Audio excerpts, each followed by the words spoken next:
everybody, welcome back to Let's Megamek with Marlow Stingrays. And today, of course, we have this chase battle set up, but we're actually going to change this up a little bit. Now, I know I've already kind of said that I was going to change chase battles, and I was going to convert it into like a breakthrough or a hold or a hide and seek, depending on. But instead, what we're going to do is create a brand new mode that's going to replace a chase battle. I'm actually really interested. I'm really excited to share this with you. It's kind of had a spark of inspiration last night. I was kind of looking at the campaign operations book, and you go back in the it's one of the last sections that talks about chaos operations, which is actually very similar to the way like we roll up our battles. And it's not exactly the same. There's they do like this weird war point chess system. I don't quite understand because I've really not read it that in depth. But there's like a lot of ideas on like how to like modify or to just create objectives for yourself, for your map, to quote unquote continue the story, which is what we're going to do today. We're going to do a little more of a story mode today, and what the mode I'm going to call is going to be called a treasure hunt mode. And it's going to, at least for right now, replace every time we get a chase, we're going to do this treasure hunt mode. I'll get into it a little bit more once we actually get into the map, but basically I'm going to kind of use the fact that these mechs are already being pre-generated, and just use these mechs, but we're going to use them just a little bit of a different way. And before I actually get into the necessary, I just wanted to point out here, I think I did these out in between episodes, so I just wanted to point out we did have this gunnery mech.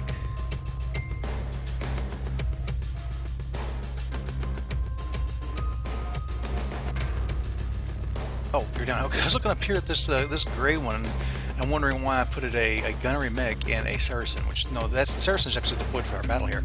But this Scout, this is part of our proving lance. She improved her gunnery, and I believe you were also in the proving lance. Yeah, improved his gunnery as well. And plus, Tina, I noticed that she was an officer, and we never actually gave her a skill. So I rolled up randomly a skill, and she got, I believe, leadership. And then I gave her a point of strategy because she's in a proving lance. She's in the support lance. I kind of wanted her to be able to reinforce a little bit easier. But because I did give her like leadership as well, we went in here and I went ahead and added I think it was an Scout. Yes, we had an extra Scout that was just kind of sitting down there. So I added this in. But when I did that, it also increased the actual weight of the entire thing. So this roll didn't change. It basically it went down to 15 because she had strategy, but then went back up to 1 because this is now a heavy lance. But it is a little bit more of a beefy support lance. But 6 1 half a dozen other. One thing we're not going to do is I'm not going to roll for any kind of reinforcements for this particular battle. Like I said, we're going to do something a little bit more storyline for this. Now, how I will normally roll these up from now on is I go in here and I do a base of 20 by 20, and then I'll add +5 for each lance that's actually taking part in this battle. In this case, there's 4 lances. The main one, there's 2 here, and then there's 1 here. And what I'm going to do is basically for this particular one, it'd be a 40 by 40 map, approximately. I pulled out the calculator, and this 1260. This is how, for a normal chase battle, it's a long but thin map. That's how many hexes are available. Now, when I go into here to like a 40 by 40, it's 1600. So I'm going to have some flexibility when I actually get into the match. Like, let's go ahead and push the buttons. That way, I can at least start kind of showing here what I'm going to do, at least for the first part of it. That will be at. Matter of fact, let me pause real quick, and I'll be right with you on the other side.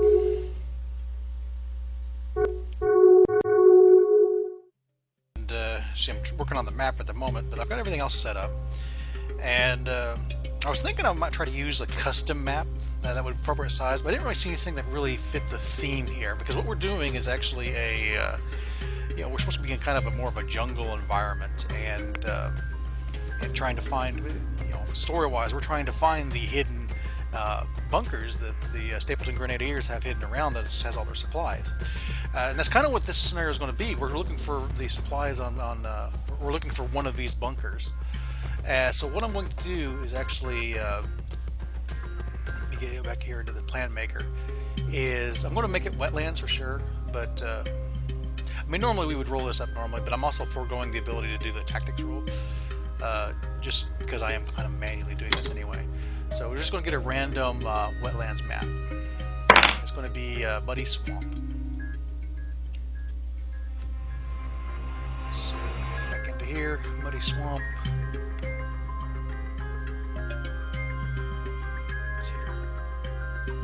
And we're going to go with a 40 by 40.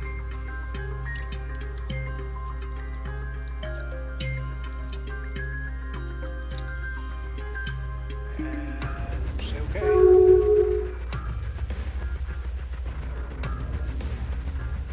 Interesting little road formation, if that actually sticks around. I wonder why it did that. I wonder if it's because I was selecting some other stuff. But some other things that we're going to look at here. This isn't going to be the final map necessarily. I've got all of our stuff set up as starting at turn 1. And I've also got this jump platoon here actually showing up as starting at turn 1. Now this is going to be an enemy jump platoon, which you may be wondering, I thought we couldn't do infantry. Well, I didn't think so either, but I was actually looking at the Princess documentation, and apparently, and I'm asking for some confirmation on this on the Slack, but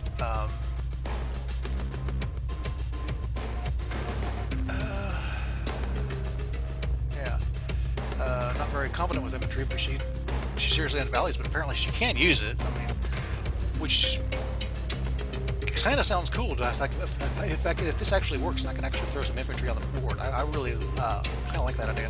Also, there's this part. She's able to use aerospace units on ground maps. I didn't know she was able to do that. I've asked, and everybody tells me that she can't. Of course, they also all tell me that she has no idea what to do with infantry.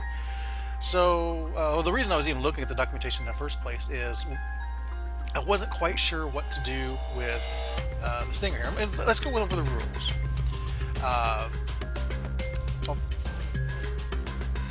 What we're going to do, let me look at the map, now I can kind of show you this map here, is I'm going to randomly assign, I'm going to spread them out. I mean, and I'm going to try to like pick locations that look like they're hidden and maybe have a bunker in it. And there's going to be 10, and I'm going to add a note to it. And these notes will show up on the board.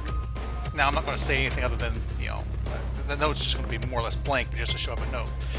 And what we need to do is we need to take our tanks, and this kind of, I'm bouncing off some rules I saw in a scenario, a pre-made, you know, a FOSA official scenario, is where the objective was to like identify certain buildings in a city. And the way the rules stated to do that is you had to be moving cruise or walking speed as you walk past it. And if you did that, you can tell if that is what it is or not. If you were like running, then you were moving too fast to actually take a good look at the building, and you couldn't tell. So that's what we're going to do. We're going to have to take our tanks and try to find which one of these 10 points is going to be the bunker. Now, the way we're going to do that is obviously I can't just like hide away one of them and say this is the bunker. I know I would know which one it is. So we have to do it randomly. And what we're going to do, like I said, there are going to be 10 of them. So when we go up to the first one, we try to see, is this one it? I will go into my dice roll program and roll 1d10. If it rolls 10, that's it. If not, that one, it can't be it. So we move on to the next one. And, the next one, we'll roll d10 plus however many we already have. So in this case, it would be TD10 plus 1. Well, it's still not a 10. And eventually, I mean, if we go all through all 10 of them, we get to the 10th one, we roll a d10 plus 9 because we've already searched the other 9. It has to be a 10. There's no way it can't be a 10. So that's how we're going to randomly assign where this is. There are campaigns like this in where you're playing with each other, where you just basically, there's a certain hex that you kind of hide. You figure it out before the campaign, and like you put it on the table like upside down or whatever, and then when you need to show it to them, hey, this is the hex, you flip it over. That's basically what we're doing here, and this is how the treasure hunt's going to work. Now, what the treasure hunt is going to be is, once we find it, we then have to, all of our assets has to flee off the board, back, in this case, south. So that's why I was looking up the princess information, because I needed to figure out how to tell her to flee. Once we figure it out, otherwise she just stick around forever. But it's going to be as far as like lose conditions, there is no, other than like completely destroying my stuff. There is no lose conditions, or I can just choose to leave, I guess. But with the victory conditions is to find the thing and, like I said, flee off the board. And the way they're going to work, all their stuff isn't going to start on the board except for that infantry unit, which I'm kind of testing. If the infantry thing works out well, I might add more to stuff like this in the future. But all of our stuff starts at the very beginning, and we get started on this right from the start. And then the enemy, they start trickling in, basically 12 minus their jumping, the way you normally check for reinforcements. So like we're going to basically have a 4-turn head start on this when locusts, a couple locusts going to start, and then we have an assassin coming in and everything else. And the reinforcements, well, first of all, those forces, let's go back here and look at that, and I can show it to you. The main forces, they can deploy on any edge. So, if we're over, I'm trying to point my finger, if we're over here, well, the AI might just decide it wants to deploy over here and chase us off. If we're over here, well, maybe he has like an assassin coming in and wants to come in and harass us a little bit. He can do it, and I assume he will. He'll want to try to deploy where it's most advantageous for him, which is why I did the edge. So now the reinforcement lance, they're stuck. They have to deploy in the north, and they're actually, I gave them a penalty of like 2-turn penalty. So whereas normally, if using the rules, they would arrive on turn 6, they're arriving at turn 8. What they're really doing is you've got this one turn arrives turn 7, and the rest of them arrive at turn 9. So we're on a timetable, because as the match progresses, there's going to be more and more stuff coming in on us, and killing them all. Well, if we kill them all, obviously we win, because there's nothing really to stop us from going to flying the thing and leave. But killing them all is going to be really hard to do, and that's the way these chase battles tend to be set up. Now, I don't know how I'm going to handle this when it comes to the enemy on this end of it. We'll cross that bridge when we get to it. It'll probably be a new mode for that as well, but because the AI isn't going to know how to do any of this, which is why also the AI, the Stinger, you'll see I have him setting up in the center. Now, he doesn't count toward, even if he just randomly happens to go by one of these things, he doesn't count towards a check or whatever. He doesn't know what he's doing anyway, so he's just going to be on the board basically helping us fight off. He'll probably start out trying to fight off the infantry, which his Stinger is well suited to do. But as for us, well, I am adding this extra stipulation. I have to be next to whatever hex we choose, and I'll have only move cruisers. I can't just like move cruise speeds and maybe check like 2 of them, although I'm going to try to spread them out a little bit more than that. Let's get into this map. I'm really excited to see how this works out. And so I didn't add anything else in that was abnormal. I did put the guard on, and, he deploys in the center as well, and I didn't want to apply that infantry unit to one of the other existing units, because I don't know how well this is going to work. As a matter of fact, let me go ahead and save the game.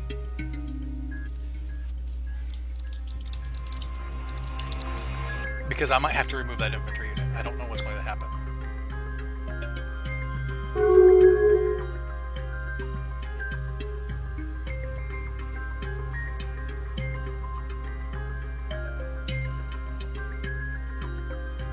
Okay, well, there's that answer.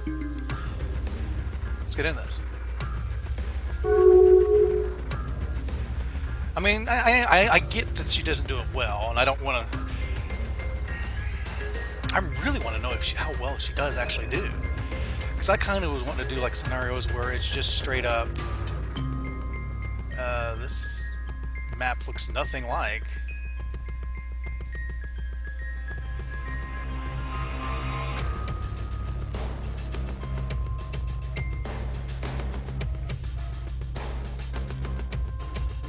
I mean, I can kind of roll with this, but this isn't exactly. This is like I'm attacking a fire.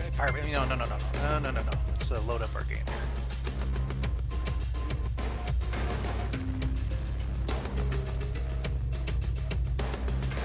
Is there some reason you will not do this?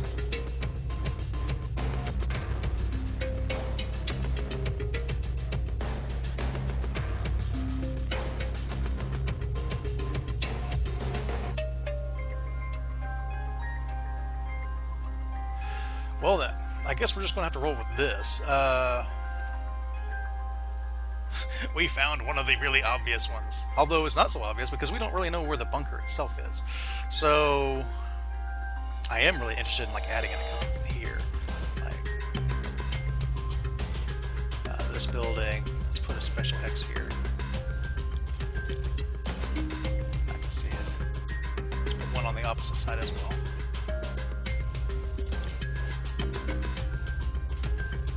So you can see the notes symbol here. Now they're supposed to be kind of like in the woods here a little bit. Still, let's go ahead and put one over here. There's 3. Maybe here. 4. Kind of like this little heavy X over here. 5.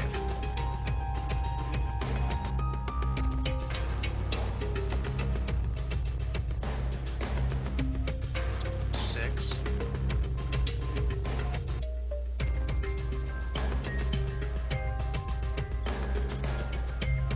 We'll have one kind of things. 7.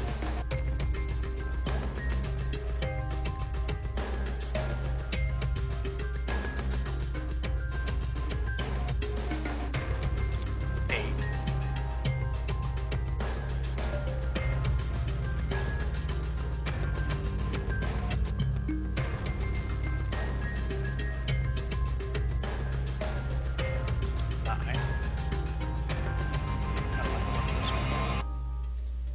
10. There's our 10 spots. And we may get lucky. Like I said, I got this one that's actually really close to us down here. It may be the one. And if so, we've lucked out and got out of here with... Normally it's going to be a bonus roll, but because of the scenario and there's supposed to be like supplies, it's going to be, you know, D6 bonus parts if we actually succeed. So with that in mind, I'm going to go ahead and just go ahead and put my Manticore down here and he'll check that out. And then everybody else is going to try to like zoom north here a little bit. I am going to need to spread out a little bit. Put you... I want to put you on the road? I think so.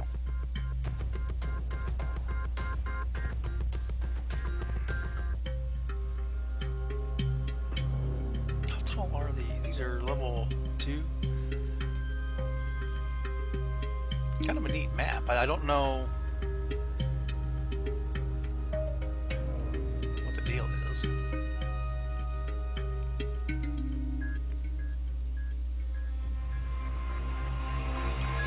I think I messed that up when I was selecting the actual pre-made map. This is a pre-made map from something. I don't know which one it is though. I got one over here. Let's go ahead and set up a tank over here. And then my Saracen is actually pretty quick. I want him to... I'd really like to get him into city actually. That in mind. Well, no, I don't really want to get him in the city. I want to get that tank in the city. I'll move him, maybe try to get this one, then up to this one.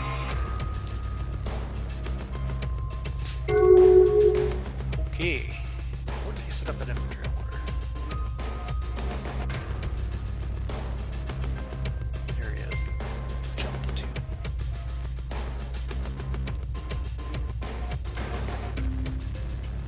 Oh, we're in fog. Let me go ahead and get the reckless mode going.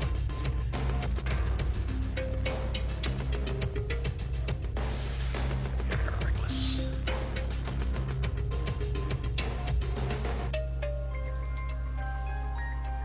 I think it can handle it.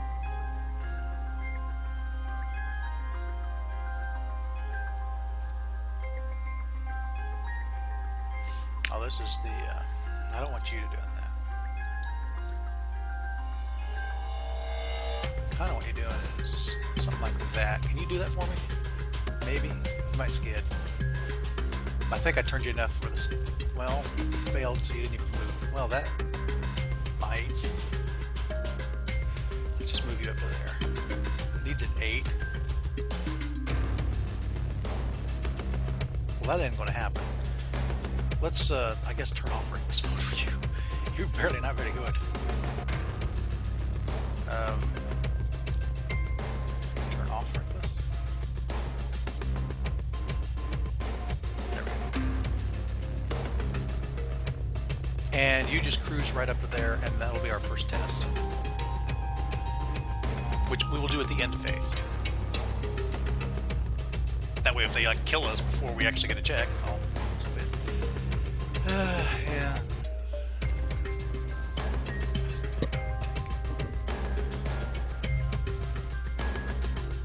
Could you actually hit? No, just out of range.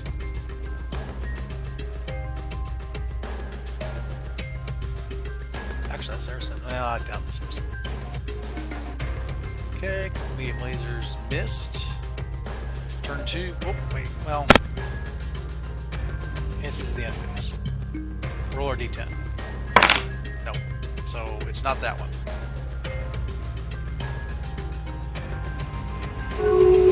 We didn't get that lucky.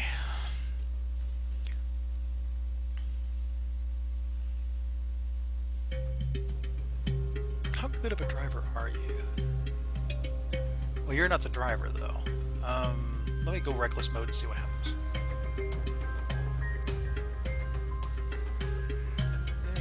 5. You're not terrible.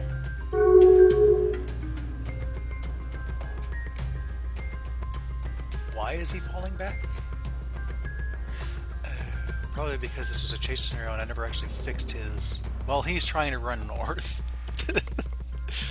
I guess that's okay. Alright, Vedetti man.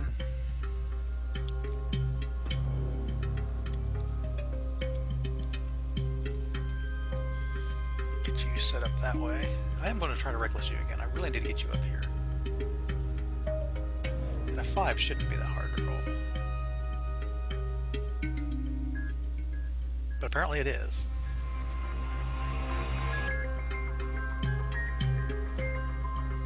Can I get you all the way over here? No, but I can get you in position, assuming you can roll a 5. And he failed that roll too. But it must have been after he'd already moved. The Vedetti makes sense. Good. I'm going to get that Vedetti up anyway. Where is... He's still up on a little bit of a ledge. Could I actually get... Be at 10. Is it worth it? How much ammo do I have on this? Just 12? Yeah, let's go ahead and take the pot shot and see what happens.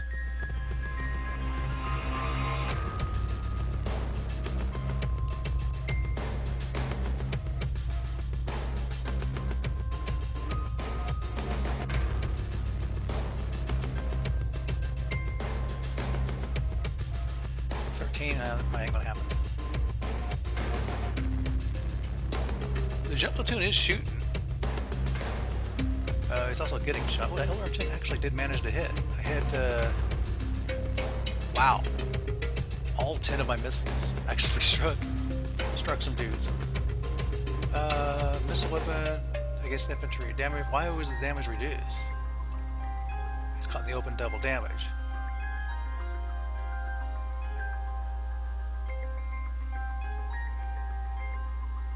I don't know why it was reduced from 10 to 2, but yeah, whatever. He was in the open. But this one, he shot one dude. Double damage, 2 people died. Down to 15. Alright, no new things are getting checked this round because nobody can move. Here, I really want you to be able to reckless all the way into town.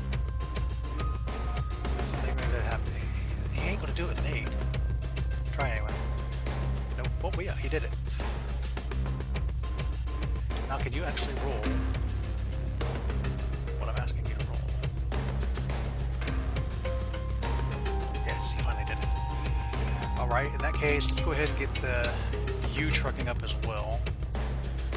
Get to here. Excellent. We just need to cruise you up to here, and that will give us a check. What happened here? Oh, he fell because he was trying to run on the pavement. Silly boy. Wow, he fell right at the foot of the infantry. Yeah, you can't see the infantry. You can't see the infantry. Nobody's going to be able to see that infantry. Jump platoon, yep. 5 damage and 2-point clusters. This isn't the variant of Stinger that would actually be good at killing these infantry. I think we are on turn 4. Let's check our dice. D10 plus 1. Nope. I probably should mark the ones I've checked. Or remove them.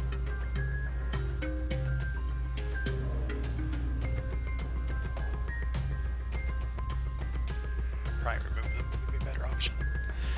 I get this Vedetti in here, he can start checking these, hopefully. He's going to have to be very careful.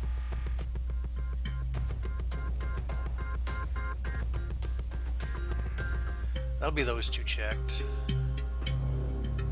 I can get you actually up close to this. That'll be another one checked. I might be able to get like a couple of them done this turn.